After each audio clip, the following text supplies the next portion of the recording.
Hello बच्चों, let's read this question. Question says colloidal gold can be prepared by, options are Bragdon's arc method. Here it is Bragdon's arc method. Next is reduction of AuCl3, hydrolysis and peptidation. So these are the options. Now we have to find out colloidal gold can be prepared by. This is arc, ARC. Now we can write our key concept. In this we can mention that colloidal gold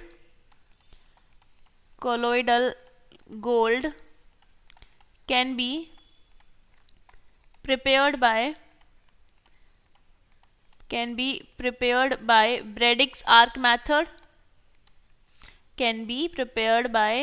Bragdon's arc method, and the second is it can also be prepared by reduction of AuCl3 and reduction of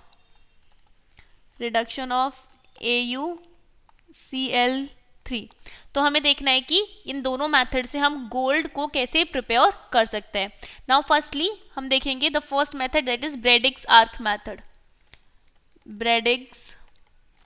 arc method. Here it is arc. Bragdon's arc method.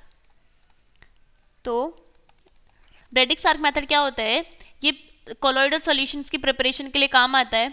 Here colloidal solutions can be prepared.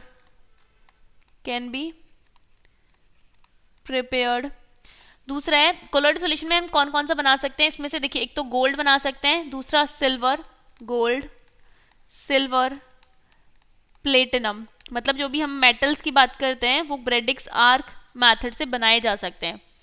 Now we can see जो so here this is correct. Now reduction of AuCl3, second is reduction of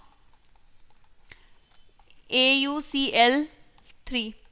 तो क्या होता है, colloidal solution जो भी metal के होंगे हमारे पास, वही गोल्ड, सिल्वर इज Ag, और जो प्लेटिनम है ये रिडक्शन से बनाए जा सकते हैं. Here we can write the reaction as well. तो जो AuCl3 है, when it reacts with SnCl2, here we can write the balanced equation. 2 AuCl3 are required and when they react with 3 SnCl2, तो यहाँ पर डिस्प्लेसमेंट रिएक्शन होती है और यहाँ पर क्या फॉर्मेशन होता है, 3 SnCl4 प्लस 2 Au. तो अभी हम यहाँ से देख सकते हैं, यहाँ से हमारे पास गोल्ड कोलॉइडल प्रिपेयर किया जा सकता है. So here the correct choices are Bragdon's arc method and reduction of AuCl3. Hydrolysis किस काम आता है, हाइड्रोलिसिस आता है फॉर आयरन के लिए. अगर हम आयरन की बात करते हैं तो यहाँ पे हाइड्रोलिसिस यूज हो सकता था, और पेप्टाइजेशन मेथड यूज होता है आयरन के लिए, सिल्वर के लिए, टिन के लिए एंड ऑल्सो कैडमियम के लिए. So the correct choice for this question is option A and B. Hope you understood it well. Best of luck and thank you.